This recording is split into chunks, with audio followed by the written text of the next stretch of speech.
Yesterday was Childhood Cancer Awareness Day. It didn't have a lot of publicity.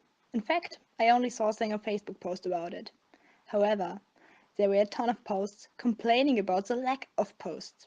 Yes, you heard me right.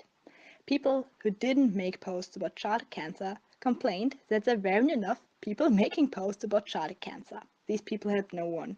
They didn't make Childhood Cancer Day more popular. They didn't educate about any form of cancer. They didn't make children suffering from cancer happy.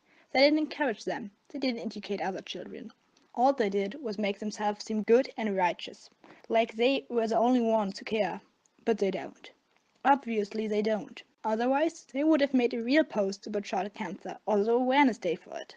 They wouldn't have made a post about how no one cared, which didn't make anyone care at best and made children with cancer incredibly sad or resigned at worst.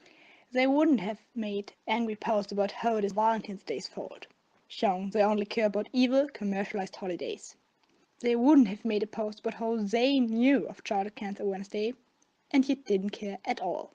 Now, you might like to point a finger and say that I knew of it too, but instead of talking about it, I only made this rant. But you'd be wrong. I already made a post about it yesterday. I created and shared a game dedicated to childhood cancer, among other things, even though I only really learned about it in the evening. At this point, I need to admit some blame. I had already seen a virtue signaling post about Childhood Cancer Day at the 14th, but thought it was just someone trying to make themselves look important, so I didn't pay it any mind. That was wrong. I should have looked it up. I could have been better prepared for yesterday. I fully admit this. This isn't a video about how I'm so awesome. However, I think that proves my point nicely. Those virtue signaling posts didn't make me pay any attention to childhood cancer, but once I saw a genuine post about it, I started working on my game. In conclusion, next time you're about to complain about how no one says anything about X, maybe make a post about it first? You can still make your own complaining rant afterwards, like I did here.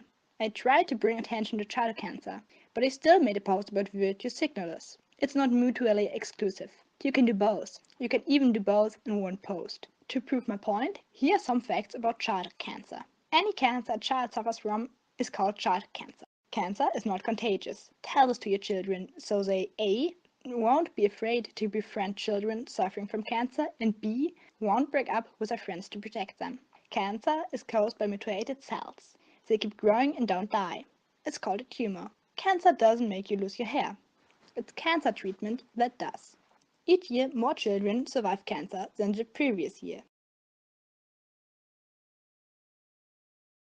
Now comes a list with things you can do to support cancer victims. Educate about cancer. You can start by sharing the link that I just mentioned or sharing more adult-oriented information. You can donate bone marrow, cord blood, or money. To donate bone marrow, you need to be 18 or older and have a certain weight. Here's a link to the National Marrow Donor Program for the US. You can also show your support through social media or normalize a bald look. Honestly, there's nothing wrong with being bald. Many people like the look and wear it voluntarily, both men and women. It also gives you great style opportunities, like glitter or henna crowns, which aren't possible with hair. Really. I'm serious here, I'm not just saying this. There's nothing wrong with being bald. It can look very pretty or very handsome in all sorts of ways. But to those who still prefer wigs, you can donate your hair. Many people think this is like shaving all your head, but it isn't. It can be as simple as having your next haircut at a place that actually donates the hair. To find a place to donate your hair, just use any search engine and you'll find results. And yeah, that's pretty much it. If you have any other suggestions, just comment. And to show your support of childhood cancer or any cancer, just consider the next time you're about to make a post complaining how no one makes posts about it, that maybe you can be the one to start to make a post about it. You know? Just a thought.